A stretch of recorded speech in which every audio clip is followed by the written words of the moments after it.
Hello and welcome back to the channel HardReset.Info, and today I will show you how to delete TikTok story.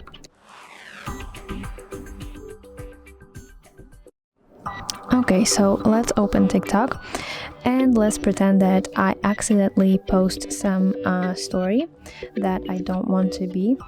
So